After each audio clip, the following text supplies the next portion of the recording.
everybody. Welcome to the Yurt and the ongoing speaker series, Sand into Soil. Here we have Elena Miller-Turkile, and she's going to be speaking to us about sheep soil, fiber, and food. She comes representing Cactus Hill Farm, a generational family farm focusing on regenerative agriculture, specializing in organic hay, quality wool products, and grass-fed lamb. Elena is the heart and soul behind Cactus Hill Farm fiber business. After lambing, she runs over 600 head out on farm pastures. It is a farm run with lots of heart and hard work and with the help of many hands from family and friends. The farm as a whole is run by Elena along with her father, Alan. As an organic certified farm, they rotate various grains on fields and sync with the sheep grazing. That came from the website. I hope that's okay. I probably need to update some things, but yes, thank you. Thank you. And before I pass the mic off, I just want to share with everyone that we have some notebooks and pens and stickers for sale in the back. Please know that they are for sale. They are not just for grabs, and that is just helping support the seed exchange. Yeah. So if you want to take notes, or you're like, oh man, there's materials in the back. So thank you so much, Elena. And now I will pass off to you. Final announcement. If you have a question, please wait for me to come over to you and hand you the mic because this is being recorded. And so also please silence your cell phones. This is being recorded. So if you have a question, I will bring you the mic so that your question can be captured in the recording. And that is all. Thank you so much for being here. I don't know how to silence my cell phone because I just got a Samsung and no idea how to work it. So I'm giving it to Jo so that she could do something. Thank you so much for coming. I'm so happy to be here. Feel so honored to be here. And I'm hoping I can kind of wrap up my presentation and then open it up to questions. So that's kind of be the format of how I'm going to do the presentation. So bienvenidos. Welcome to Cactus Hill Farm. Hopefully I know how to work all the technology here. So my name's Elena. I studied at Cornell University. I studied actually terra preta soils, which are these soils that carbon has been put into them. It's an archaeological soil that's amazing and basically gives me a lot of hope for the future because the power of humanity to make positive change for the environment. You can ask me about that if you want to. Find me later. I studied abroad with the International Honors Program. I'm a mix. I'm a total mutt. I'm Dutch and Chicana and Native American and a whole bunch of French and Irish and all kinds of fun stuff. I'm a woman farmer and single mom. I got 2 little adorable children. How old are they? 6 and 3. They're so great. I just want to say a land acknowledgement really quick because I think it's very important to acknowledge where we are standing and where my farm is. Southern Ute, Apache, Arapaho, Cheyenne, all of these communities use the land that we now call home and lived on the land. So I always say herstory because we always say history, and I think a lot of our stories are told through the stories of men. But there were so many amazing women who were part of that story. So many of you already know the history of the valley. But basically, conquistadors came here 1500s. Some of my family dates back to that time. I guess some of very not proud of that part of our history because that was a horrible time. The conquista was horrible. The valley becomes a part of Mexico. So that was when my family was in northern New Mexico, Nambe, Santo Domingo, Indian Pueblo, and other places. In the 1833, Mexico establishes the land grant, and that was due to they were trying to create relationships with their northern territories, and so they opened up Conejos County too, and there's also a land grant. There's the Baca land grant. There's several land grants, and so that's how my family came into the valley. Of course, we have the Mexican-American War. Mexico lost the San Luis Valley, then it became part of the U.S., and so I always say that we didn't cross the border crossed us because basically we have families. My family was in one place and was Spanish citizens, Mexican citizens, and then American citizens or United States citizens without ever going anywhere. Unfortunately, the Conejos land grant was not acknowledged, so overnight my family went from landowners to farm workers, and so my great-great-grandfather, basically great-great-great-grandparents and great-great-great-grandparents worked to acquire back the land that had been historically part of the land grants. So our water right, 1867, That's when I say we were established, because I don't actually know all the dates. And sometime in the 1850s was when my family came, and in earlier, but that's all I can remember. But I always think like her story, because one story that's not told was my great great grandma was from the Santo Domingo Pueblo, and my great great grandfather is in the history books, and she is not. And I always think she probably had an amazing story of a Pueblo woman who basically was, brought into the Spanish culture and how that was for her. I always think we forget sometimes, but this was de la frontera. Like, we're sitting on the borderlands. This is a picture of Pueblo in the turn of the century. And I always think that doesn't look like, that looks like you just walked into Mexico right there. So that's a lot of how our communities look like, and I think that's an interesting history. So, it's hard to maintain a farm through generational things. I mean, it is definitely a journey. I won't go into this so much, but I think that these are some of the big struggles faced by any farmer: family farms, generational farms. Water is always like a big one. I think we see the effects of climate change like firsthand. I mean, we're watching it happen in real time. So a little bit about how my farm works and how we do this. We have about 400 acres, unfortunately, due to drought and climate change. We don't farm a lot of that is not being farmed. And actually each year we kind of have to cut back a little bit more because we still have the original acequia water rights. So I specialize in wool, meat, and manure. I always say that sheep have 3 products because they also do a lot of good for the soil. And then organic hay. On the website, it does say we rotate grains, but we don't do that as much. We've mostly focused on perennials just because of the drought situation and really stepped away from the grain and annuals and stuff like that. So I do sell in person, online. I do fiber shows, and I also do have a store in Antonito. So I don't know how many people here are like people who want sheep, have sheep, interested in the business part. Okay, cool. I'm glad to see that. I did want to talk a little bit about what my model does and why I think it's a good idea. I've basically tried to switch over to mostly retail and mostly value added. And so my goal is, and I'm still learning, so I'm going to humbly say I don't know everything. How do you make less be more? So instead of get big and get out, I'm getting smart and trying to stay small. And I know that a few hundred sheep doesn't sound like small, but it is comparatively to most of these other sheep people. But what I'm trying to do is cut down on numbers and make each animal do as much as it possibly can. So that means meat, wool, pelts, pretty much anything I can do to make that happen. So I did want to talk about this a little bit for the people that are interested in being a producer. This is kind of how I do my value added. But if you look at raw wool on the market right now, it is not marketable. People have backlogs of years of wool. And that's a real tragedy because wool is an amazing product.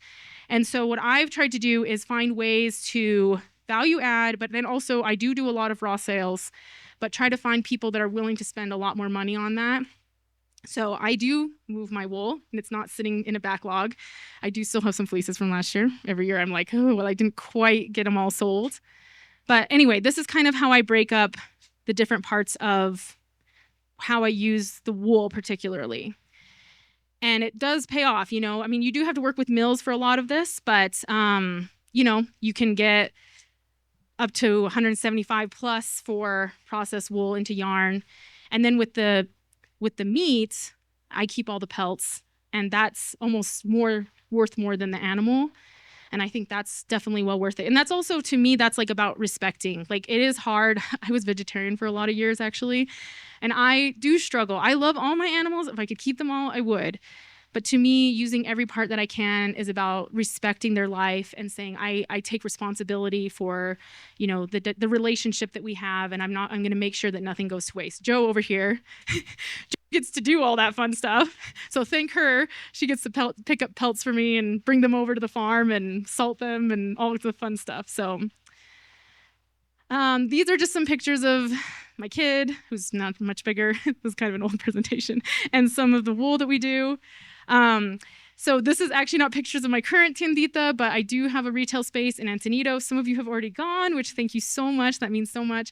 We have amazing stuff there. We have local foods, local meat, local eggs, a bunch of regional things, jams and chips and chili and all kinds of stuff. So it's a really great place. And, oh yeah, yarn.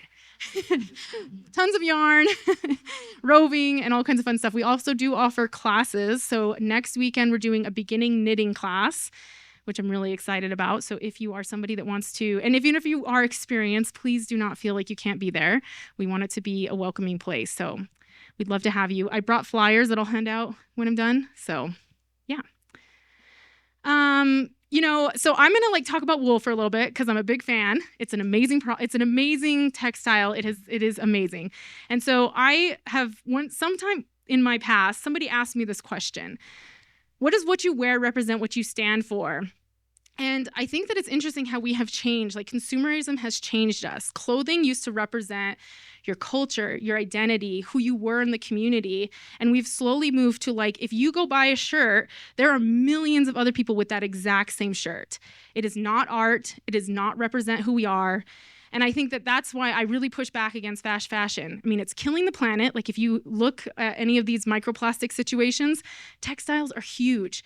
A quarter of water pollution, or I think 20 to 30% water pollution, is from textiles. I mean, it has a huge impact on the environment. And I think it also has an impact on how we see ourselves and how we're viewing, clothing in many traditional cultures was so important to who they were. And now I think it's just been watered down, and it's just, yeah. So I always ask myself too, of learning through the generations, there was wisdom in that, why did people have sheep out here? Why did the Hispanic people bring sheep? Why did the Native Americans have sheep? It was an animal that was well suited for the desert. It was well suited for the high altitude. It doesn't have all the problems that beef has with brisket and all those sorts of things. So I think that we need to kind of remember those stories and remember our past to understand how to solve our future problems. So I talked about this is what I was talking about, the huge cost of textiles. Polyester, tons of CO2 emissions. I don't know if you've been watching, I get on social media a little bit too much sometimes, but there's basically all of our clothes, once we're done with them, they just get dumped places, and especially in developing countries, they're just sitting on oceans, microplastics, even though you buy them and actually used clothes, especially if they're polyester, can actually be worse. They actually leach more microplastics than new clothes, which is a tragedy because I think I was brought up in buy used, and I really still believe that, but it's, when you think about the microplastic situation. Okay, this is very not kind of pixelated, but I just think this is very interesting because polyester is the red. That's over time, that's our usage of polyester. And here is wool. And I think cellulose also, these are complicated. The cellulose ones, they promote them as natural fibers, but actually the extraction process is really bad for the environment because things like bamboo don't naturally produce fiber.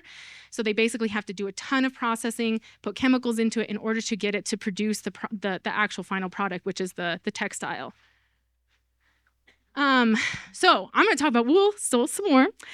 This is actually an actual analysis of our wool that we did. So what's really cool about it, it is full of nutrients. So it is actually a soil fertilizer. When you are done, this is a sweater I made with my wool. When I'm done with this and it has holes in it, if I planted this is fertilizer.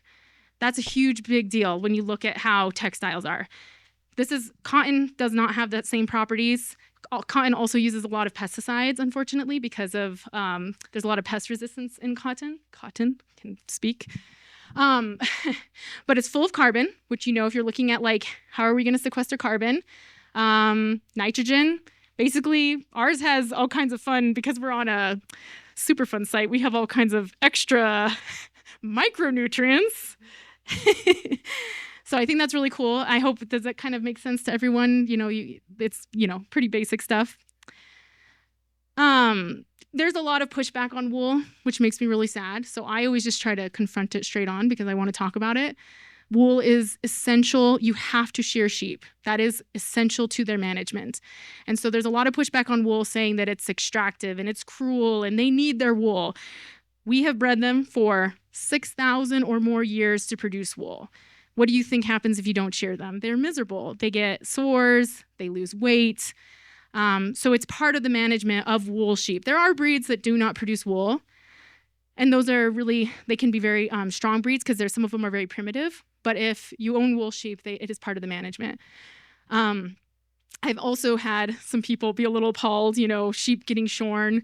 It looks so cruel because they lay them down. But actually, talking with our shearers, if you lay a sheep down on their butt, it actually kind of calms them and triggers a nerve. So it's actually a very humane way to shear a sheep. I actually saw a video the other day of somebody that was shearing a sheep standing. And you know what? I was like, yep, that is not a good idea. That poor sheep was like trying to jump and trying to move. And it's definitely a good way to get injured for the animal, injured for the shearer. This is another thing I like to talk about. If I could, I am a bit of a hoarder sometimes of sheep. And if I could, I would keep every single animal. And I would not even bother with selling live animals or butchering. If I did that, that would be bad for the ecosystem. It'd be overgrazing, overpopulation. There's also a lifespan of an animal. So getting rid of older animals, they're not getting health care. Like they're out there old and sick and uncomfortable. And so, have to make those management choices. They sound hard, and I think people have sometimes misconstrued them, especially when they're not from the ranching world, but it's the best thing for the animal. Breeding old stock, for example, is very horrible for them. They go down, they can't get up again. I think that we have to think about it in a different sense than maybe how you would think about it with people. But they are animals, they are not people, they are livestock, and I'm not trying to belittle their experience, just to understand that the relationship is different than I think sometimes gets presented. Okay. So by switching, we've actually been switching slowly. I've been pestering my poor dad. I don't know, sometimes him and sheep. Joe knows. He grew up with sheep, so he's just like, why would you do this? Because our family has been sheep farmers for a lot of generations, and he grew up, taking care of baby ones. And back then, they just didn't have the resources that we have now. I'm able to do a lot more than he was, and I think that's what really bothered him. He's a person who cares a lot about, he has a big heart, and so when things suffer, he feels really bad. But I think with better management and improvement with veterinary science and stuff, we can just do a lot more these days. So by eliminating, by moving sheep onto the farm, we've basically been able to do a lot of things. So we did transition to certified organic, which is great. Honestly, we didn't really use pesticides anyway. We're like poor farmers, and it's just not part of how we did things. But with the sheep and everything like that, it's just a lot easier to not have to do the interventions because you're focusing on mixed perennial crops versus annuals that are more prone to problems. We've cut fuel costs. We hardly do any tillage anymore because everything's now in perennials. So we're able to just cut. My dad's like, I can't believe how little fuel you're using, because we're really just harvesting hay now and not having to do a lot of the other work we were having to do with the annuals and stuff like that. Also, I just love community, and it's fun to see people excited about wool and coming together about food and all the fun stuff. And I'll talk about some soil health stuff. And then I think with focusing on perennials, we've definitely been able to create a lot more resilience in our system, a lot less water use, and a lot more drought tolerance. Okay, so this is really long, and I was like, I should definitely shorten this, but I'm just gonna go over it quickly. But 1% increase in organic matter, it translates to 8 tons of carbon per acre are sequestered. And it also increases your water holding capacity. So, 0.1% increase equals to 0.15 increase in available water in soils. So, this last one's actually easier to understand. That one's very confusing. 1% increase equals 25,000 gallons of available soil water per acre increase. So I think that that's what I'm seeing, is that we're trying to create a more drought-resistant system. If we can build our organic matter, build up our soils, that's going to have a huge benefit. How are we going to weather the upcoming everything? This year is going to be so much fun with record drought. So this is kind of some of our soil tests. Luckily, we've been collecting them every year since 2015. And you can kind of see some of the different management things that we've implemented. So this is no-till. So we've transitioned our farm to minimum till, no-till. And you can see there's a lot of, the exciting thing is the organic matter from 3.1 to 4.9%. You also, some things go down. We don't have as much nitrogen, which, for perennials may not be as critical. We are using, especially if you have alfalfa in, because it does actually sequester. We do have some clover mixed in. Yeah. So I think it's interesting, especially the organic matter part. We do see increases in some nutrition. We have pretty acidic soils, so I think what's cool to see the organic matter is definitely buffering some of that acidity. So this is with the integration of livestock. We see similar trend. Organic matter is improving. Nitrogen, we're seeing a lot better with the nutrient part. Sorry, if that really, how did I sound echoey now? Okay, I'm echoing. How do you feel about that? Is that okay for everyone? Okay. This is, okay, I have to remember which soils these are. Oh, this one's the one I'm the most proud of, because we went from 2% organic matter, super compacted, horrible soil, to 14% organic matter. This is an amazing plot. It now kind of self-tills. It creates its own aeration. You no longer have to till it. And if you reach your hand in, I haven't watered it since, I don't know, November. It's still moist down there. There's earthworms. It's beautiful. I like every time NRCS comes out, I'm like, I have to show you this because I'm really proud of this plot.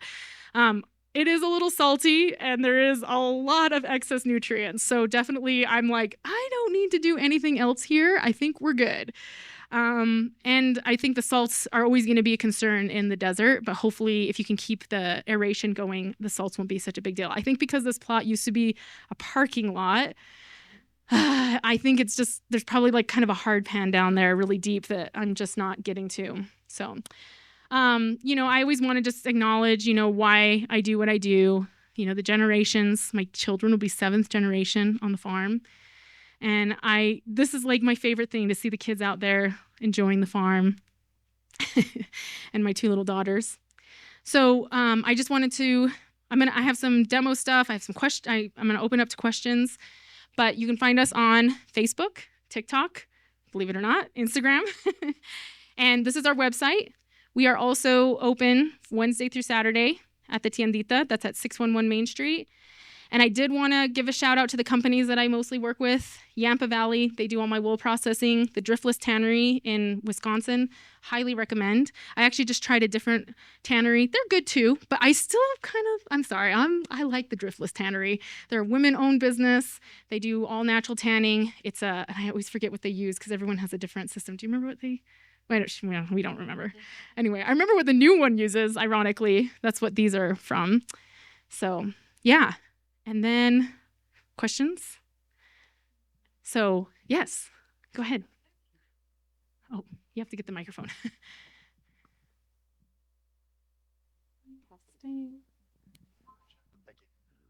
Would you talk a little bit about how many head per acre you're running, and then how much hay you're producing, and if you're bringing hay in, like how sustainable is it for your size and to implement in small scale?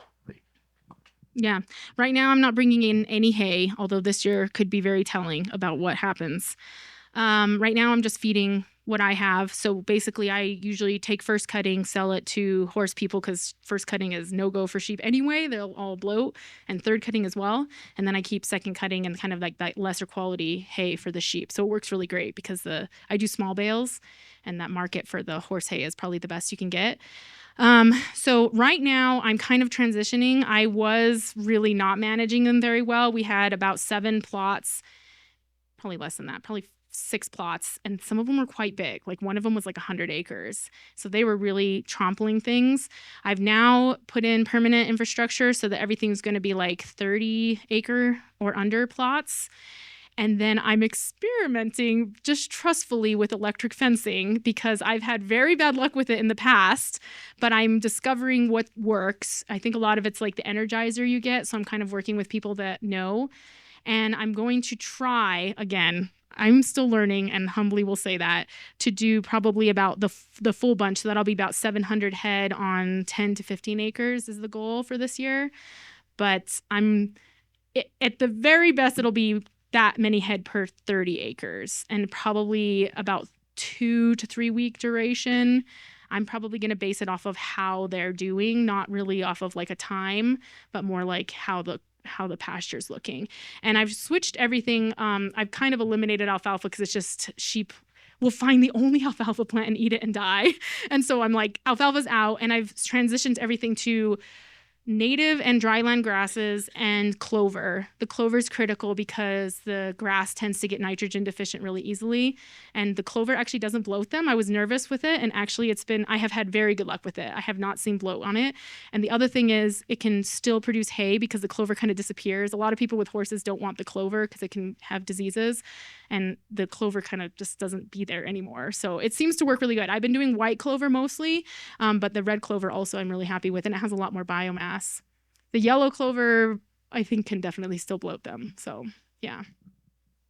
Yeah.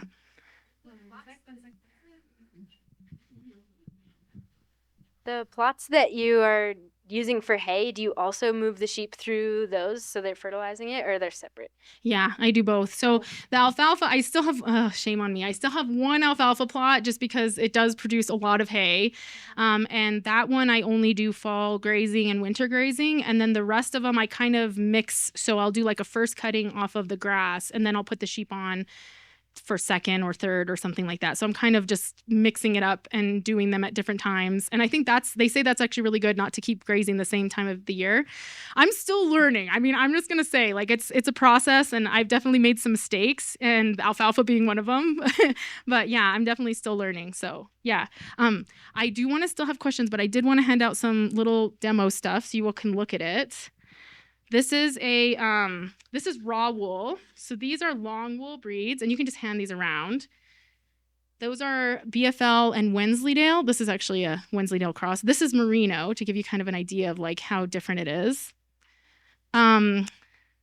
These are natural colors and naturally dyed. So the blue is an indigo. The red is a mystery that I cannot remember, but it's a plant. I know that. And then these are like all natural colors. So if you want to, I don't know if you want to, I know it's kind of awkward. And then I use a lot of citric acid dyes. These are actually pretty low impact, because I don't have, I just have like a gray water system. So my water's just going out the back. And so these are just citric acid, which actually are a little lower impact than some of the natural ones, which are using a lot of alum and all kinds of other metals. So these are citric acid dyes. And then I don't know if people want to see these. This is a Navajo churro, which is actually a breed that was developed by the Navajo, but brought by the Spaniards and then developed by the Navajo. Do we want to hand these around? They're kind of heavy. You want to hand them? Okay, cool. I see like, yes. Okay. and again, these are, after the butcher, Joe, who's a saint, goes and picks up the pelts, and we dry them and treat them. This is a BFL sheep. These use bark tannins. And then I think they use olive oil and egg for the tanning. Oh, the driftless does. Okay. This is also a bark tannin company. And then this is merino, a colored merino. So it's like you can feel the fineness of this one. Okay, now that everyone's a little distracted, do we have more questions? Yes. I think you have to wait for the microphone. I've spoken with a few other sheep people in the valley. Are you involved with trying to get sheep pellets for your waste wool? Is that Yes, gonna I am. happen? Oh, am I involved in that part? Yeah. That group? No. Well, okay, but I mean, is it just I want it to happen because I want to buy sheep pellets to put into my garden. So I bought a pelleter and a shredder that accidentally got dropped and now had to be rebuilt. So it's in the process. It's what I'm setting up is quite small, but for smaller producers, you should message me because those are the people I want to work with. And I would definitely do custom rates and also sell you pellets. Perfect. So yes. Thank you. The pellets are used for soil fertilizer and a soil amendment. So they help with water retention. They also help nitrogen, phosphorus, potassium. I showed you the analysis. And what's nice, so you can actually just Joe does it all the time. I've done it a few times. You can just put raw wool in your garden. Actually, between my garden, the really cool soil test one, the one I'm so proud of, I just put like wool in the middle between the plants. The only thing is, it's kind of ugly, and also the next year you kind of have to deal with it. The nice thing about the pellets is that they're small and shredded up, so you can just throw them in the soil, integrate them. It does better if you integrate them, and you don't even know they're there, other than they're just benefiting your soil so much. I have a place where it's just rock, and I've been throwing pellets in every year, and I'm starting to get a nice little garden growing there, because some of the soils I have, you cannot call them soil. It is rock. And so I'm really excited to see like the transition of like what the continued, it's not manure, it's very stable. The carbon part is. And so I've been using the wool pellets, and it's really making a big difference. So I'm planting my sweater. Yeah, exactly. So, but there is another group that's working on an industrial pelletized pellet mill. I'm not in that group. I'm in the smaller me group with other people. Me and friends group, yeah. Yeah, it's accessible, and I'm definitely taking, I wish it was already here. Joe and I have been crying over the fact that it isn't here yet, and I've been calling them, hello, where is my stuff? And so I will set that up. And then if you want to, I brought some flyers. I can give you my cell phone number. So just text me and we'll talk about what the rates are and stuff like that. Thank you. Absolutely. Yeah. Do you sell tanned hides? I do. Okay, Dun, dun, dun. I'll talk with you. Okay, cool. I have a whole shed of untanned hides. So yes, I do. Other questions? What is the process for preparing the hides to be shipped to the tanner? So, Joe, so the animal's butchered. You have to, within very quickly, they spoil immediately almost. So basically less than, as soon as you can get there, get those pelts back. Joe fleshes them. So she has a fleshing board, and she takes most of the really big stuff, which if you don't do that, which I don't always do that, sometimes it spoils because the fats stop the salt from penetrating. Then once you've done the lovely work that Joe does, you get them salted with just plain salt, let them dry. This tannery, this is traditional tanners in Oregon. They will take them wet, but they have to be sort of dry. The other one I use, they need to be dry. And so it kind of depends on what the tanner expects from you on like how dry you have to get them. We live in the desert. They dry so fast. So that's a nice thing. You can stack them up like together too, because as long as they have the salt between, it pickles them and they don't spoil. And so, yeah, I just have a shed that's just full of salt, and that's where I keep everything. And then I kind of pull off the top and ship what I can. And yeah, so yeah, I think it's a beautiful product. And thank you to the animals that did that. And I think it's also just a really big sign of respect, because that animal like lives forever, which, in a way. So. What is the average lifespan that you harvest the animal at? Because we have goats, and like we've been in this conversation of like how old are they, too goaty or something? And does that happen with sheep? Absolutely. Yeah, for sure. Yeah. I mean, lamb, the unfortunate word lamb means like a little baby lamb that just got born. And it also means a full-grown lamb that's ready to eat. And a lot of people don't know that you're not eating a baby. I literally learned that this year. You're eating a lamb, which is like almost full-grown, but just younger. So I think I aim for like a weight range. So like 100, and goats is very similar. You want like 100 to 110 on the weight. And you want to make sure they're under you don't want them like 2-3 years old. So, I mean, I think actually butchers have a way to look at the tendons, and they'll tell you if it's a lamb or if it's older. You do have to be careful because the fat's mature, and then you get mutton, and it's not bad. It's good. And the same with goat too, goat is a little bit, actually older goats are really good, but you probably would want to put them more into grind and not so much into like the premium cuts. So, I mean, I think you have to base it off of the weight of the animal. So like aim for like on the small end, very small end, 80 pounds, but I aim for like 80 to 120 pounds. And that can be anywhere from like 5 months after birth to like 14 months after birth. Just depends on the breed, depends on how well they're like doing with the mama. But what's really nice, that's what makes sheep so efficient. Like think about cows. Cows, in order to get a calf to a butcherable steer, you're looking at over a year. I have lambs that were born in February that already weigh 60 pounds. So they're going to be ready to butcher in 2 more months on good pasture. So that's like a super, and plus you're looking at one animal can produce 3, one, I aim for twins. Twins are the ideal because there's just 2 of them. Sometimes triplets are a little complicated and we have to supplement one. But, that's a super efficient animal. That's what's so great about sheep. First of all, their impact on the environment is very low. Like they have small feet. They like to eat. They don't tend to like to sit in waterways, which cows do. So their impact on the environment is often a lot lower.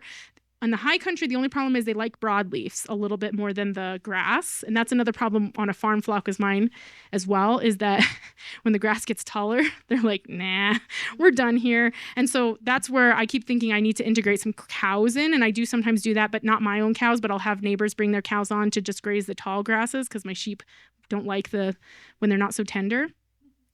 But you're looking at an animal that can produce, hundreds of dollars worth of wool, hundreds of dollars worth of a baby every single year, and a lamb that doesn't take that many resources to get to full weight. They're much more water efficient than cattle. So that's why I really like them, because I just think that they have just a very efficient little animal. They don't get brisket. Brisket is a really big deal for cows. Yeah. What does that mean? Brisket's a big deal for cows. I'm sorry. Brisket is high altitude heart failure. So basically, if you don't have cows that are bred for this environment, they come from wherever they were born and they come up here and they die of heart failure. The reason they call it brisket is because the brisket fills with fluids. And that's how they have it, is they look like, oh gosh, that cow does not look good. Sheep don't get brisket. They can go up to 12,000, 14,000 feet and not have problems with altitude.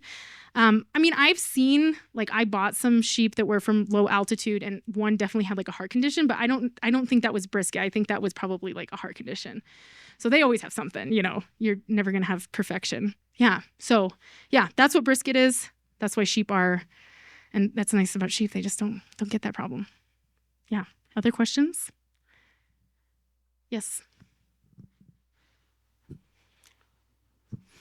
Years ago, I read an article in Mother Earth News about using sheep wool as an insulator.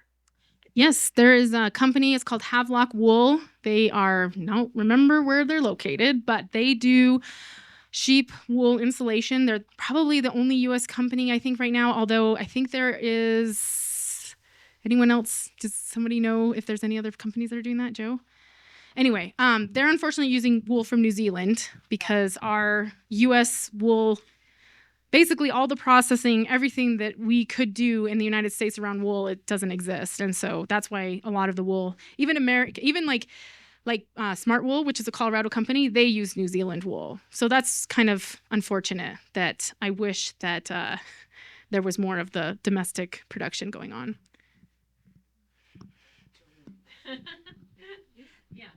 I used to have a restaurant in between Salida and Buena Vista, and I always wanted to have lamb, and I wanted it to be local.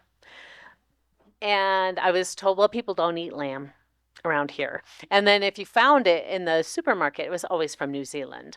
So do you have a way of combating that bias, or?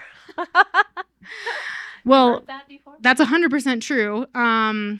Yeah. So unfortunately, New Zealand has, and that's why my dad got out of sheep, actually, was because the New Zealand market just flooded the U.S. market and they were getting meat much cheaper and the U.S. market tanked. And also there used to be a subsidy for wool that ended, or at least it got reduced. Not that I'm defending subsidies, but that did happen. So a lot of people don't like lamb, and a lot of what they tried isn't lamb. It's an older animal that has been in a feedlot and been eating potatoes and all kinds of things that those animals, they're ruminants. They're not supposed to eat those things. And so people often say, your lamb does not taste like lamb, my lamb. And the reason is because they probably never actually really had real grass-fed, grass-finished lamb. And so I think that's a big thing that we have to combat. Lamb can be better than anything. It can be delicious. It has a lot of flavor. It's not for everyone. Some people really don't like the fats. They tend to be a little bit more on the outside and less like beef, which tends to be in the muscle more, which is great about lamb because you can always cut the fat off because it's not in the muscle, it's on the outside. So I think that's a lot of it. And I think that, I mean, there isn't a lot of, we don't have like a USDA butcher in the valley. I wish we had a state inspection process so people could just sell their meat, even if it's state inspected, but we don't. So there probably isn't a lot of accessibility as far as like valley lamb and stuff like that. But I will tell you, if you try lamb that has been raised the way my animals have been raised, you will know immediately that it is just so much better than anything you can buy at the supermarket.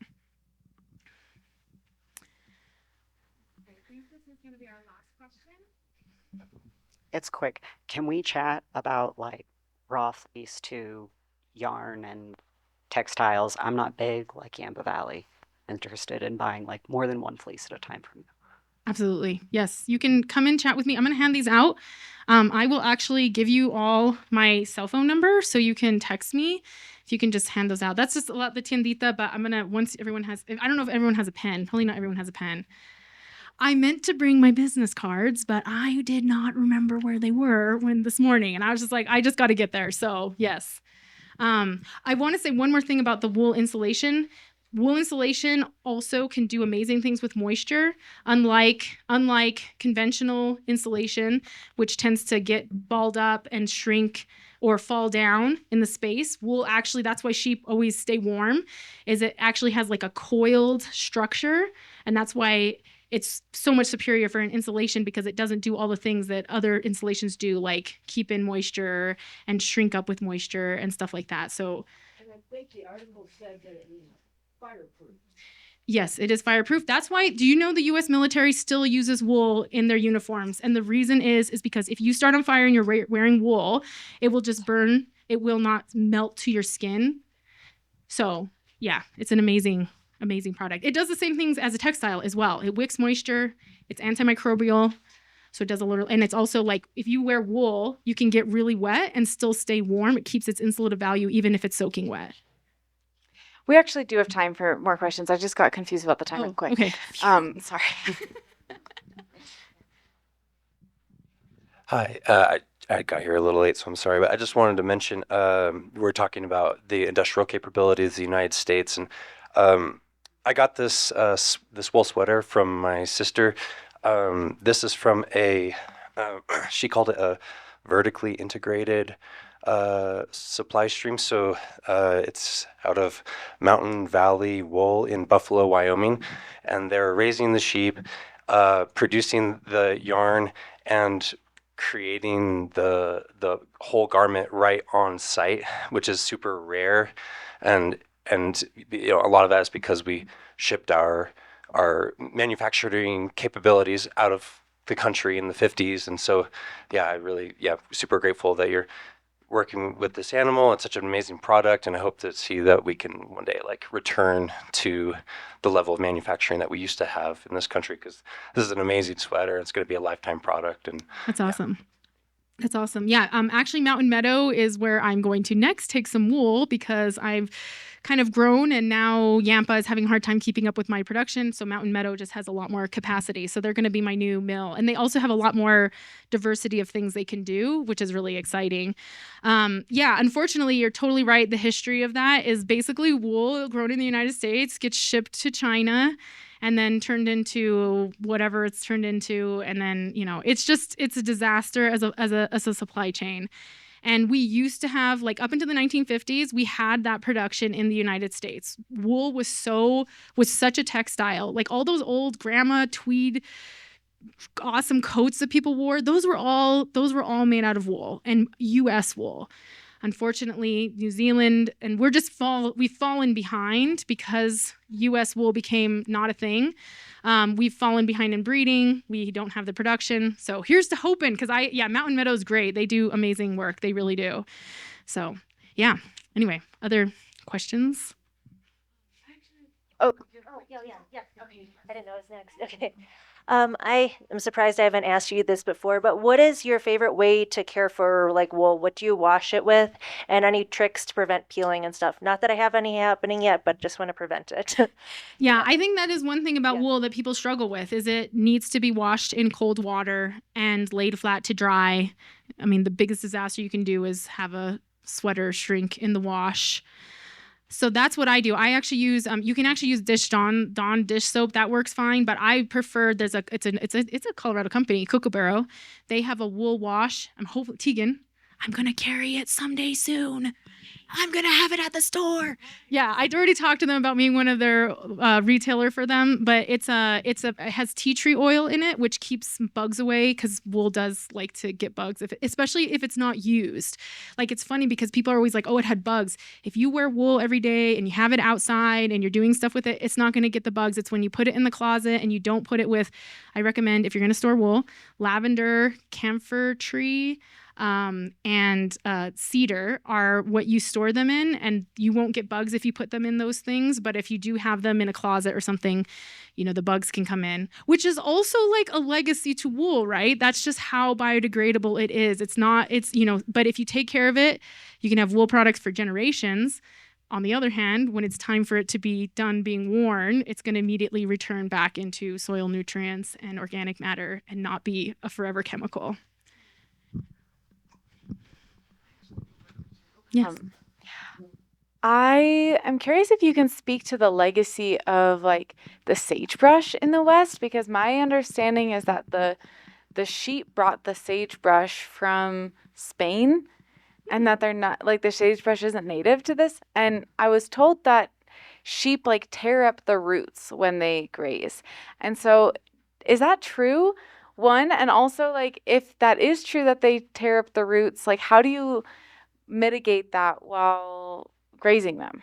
Honestly, I don't know that, but I do know that rabbit brush, which is what we have down in Conejos, is endemic. Like it's a very unique species that's only there. Sagebrush we don't actually have, and I don't know a lot about it because we only have the rabbit brush, which does a beautiful yellow, by the way, if you're a natural dyer. I love that yellow. It's like my favorite yellow. I don't actually know the answer to that question. I think that sheep, anytime they're left too long on something, can start to dig the roots out of anything.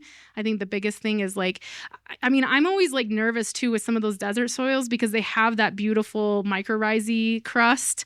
And I don't know, that's where I always wonder, and I have a lot of questions about like intensive grazing on those ecosystems, because that's what the regenerative people are really pushing. But I always wonder, is that really more suited to grasslands, and would we do a lot of damage if we tried it on these desert soils? I don't graze a lot of that because most of my farm is already highly disturbed, generational places that have been, they're not like any of the native soil. And I'm always a little nervous when we do have to graze like native grass, because I'm just like, what's the actual impact that these animals could have on it? Yeah, I don't know the answer to that one, but that's interesting if that is true. Yeah. Mm-hmm. Yeah. Other questions?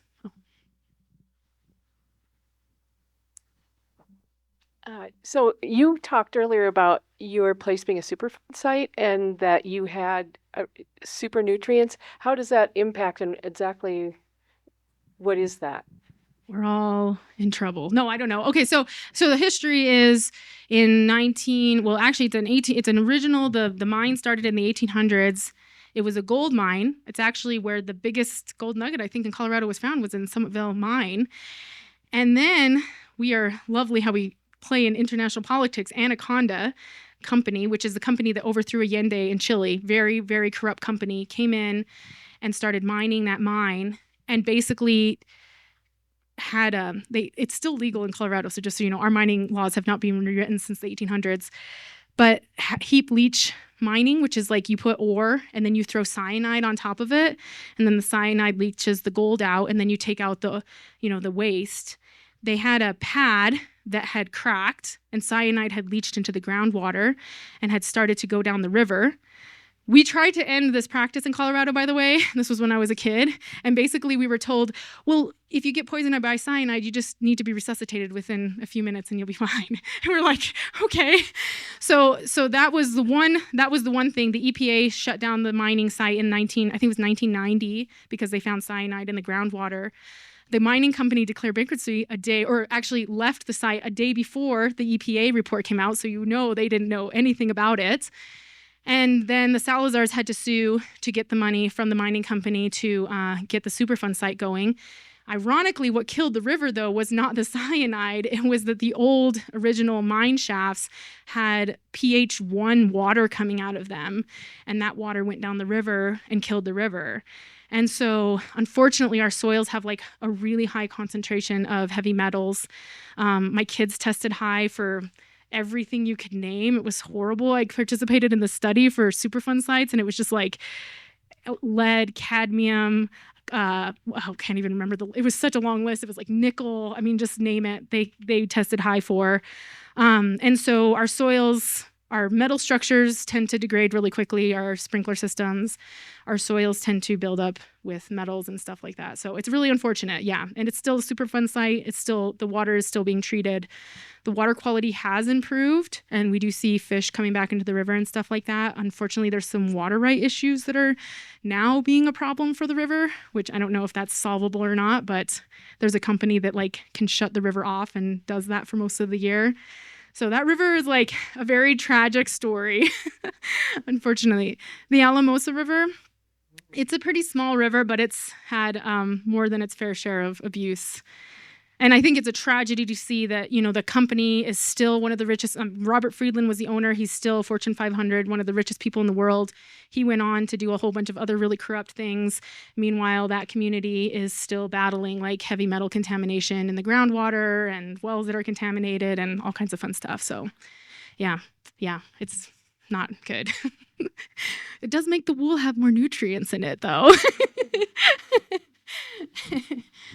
So much, Elena.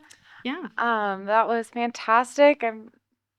Will you be around for the rest of the day if anyone else has any more questions and wants to come find you? Yes, and I did promise everyone if you have writing utensils, my cell phone, so it's 719-849-9164, and I love to get people started with sheep. I have like 2 people right now that are like my little I can't say I know everything, but they're like my mentees, and I'm trying to get them started in a wool flock. So I will definitely support you if you're interested. Do I know everything? No. Do I make mistakes? Yes. And sometimes they ask me too many questions, and I'm like, I don't know what's wrong with that sheep either.